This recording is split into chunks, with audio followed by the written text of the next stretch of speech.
In this video, we will discuss about Hildegard-Peplow's interpersonal theory. Coming to the background of the theorist, she was born in Reading, Pennsylvania, and in 1931 she attained her diploma in nursing from Pottstown Hospital School of Nursing. In 1943 she attained her bachelor's in interpersonal psychology. 1947 attained her MA in psychiatric nursing.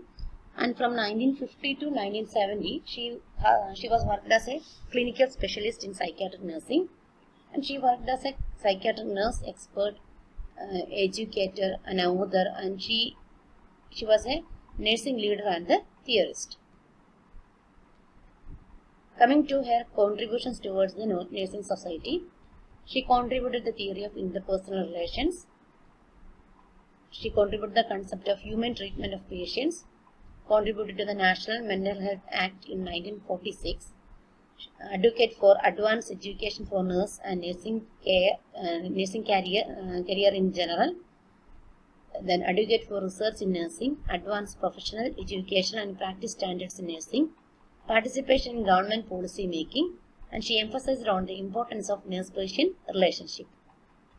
And again in 1952, she published the Interpersonal Relations in Nursing.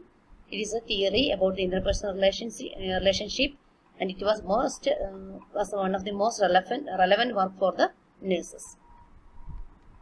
Coming to the interpersonal theory, the interpersonal theory focuses on the therapeutic nurse-client relationship by using problem-solving technique to meet the patient's need. This theory was influenced by the interpersonal relationship theories of Freud, Maslow, Zuckerman, and as well as the contemporaneous psychoanalytical model. The major concept of theory. In this theory, Peplow says that nursing is an interpersonal process because it involves interaction between two or more individuals with a common goal. The purpose of nursing is to help others identify their felt difficulties. The nurses should apply principles of human relations to overcome or to find out the solution for the problems. Again, she says nursing is a therapeutic or healing art.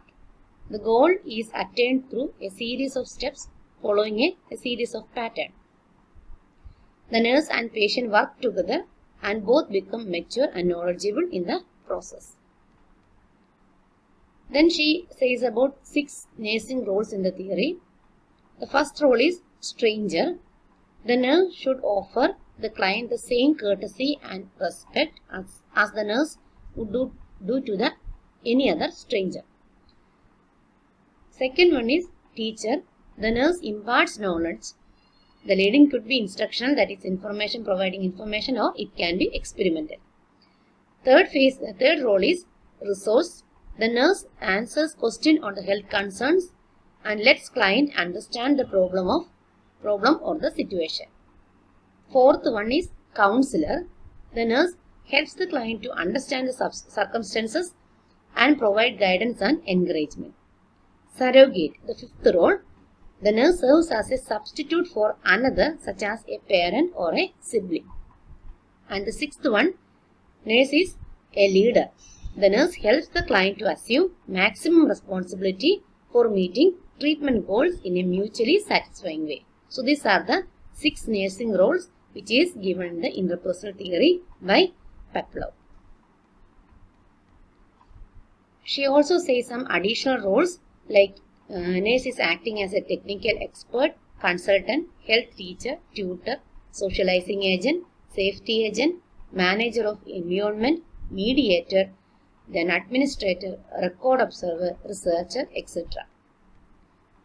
Coming to the phases of interpersonal process, we have 4 phases in interpersonal process, as like in any other, in the interview process also we have 4 phases.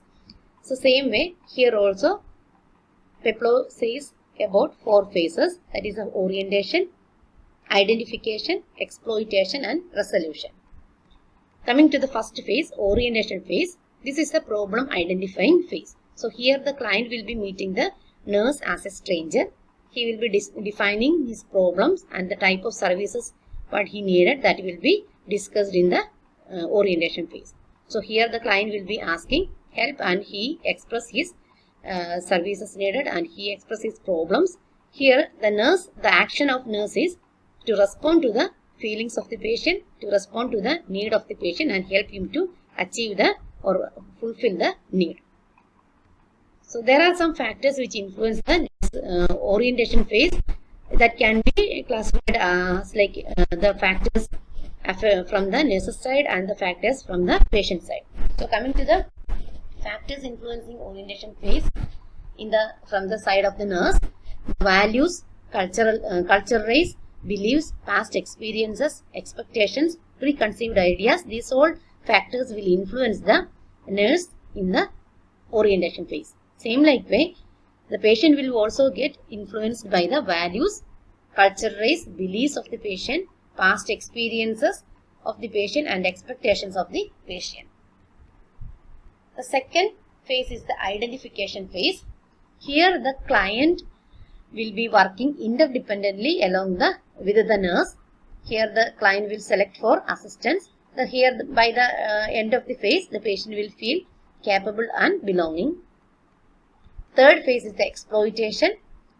Here the client will make use of the services offered. He will makes the full use of the services offered by the institution or the hospital. Then here the nurse aids the patient to exploiting all the avenues of the progress.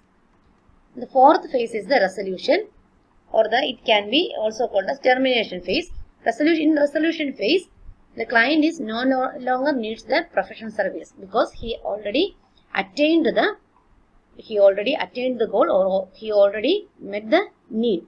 So here by the fourth phase, the nurse-patient relationship will get terminated. Then coming to the meta-paradigm, we have 4 meta-paradigm in theory. So first one, Peplow defines the nursing or nurse. Peplow defines nursing as a human relationship between an individual who is sick or who is in need of healthcare services. That is nursing, and the nurse is a specially educated to recognize and to respond to the need of the patient. Then is the environment. Peplow says that the existing force outside the organism and in the context of the culture is the environment. Then health. Health means a word symbol that implies forward movement of personality and other ongoing human process in the direction of creative, constructive, productive, personal and community living. And the fourth meta-paradigm, that is about person.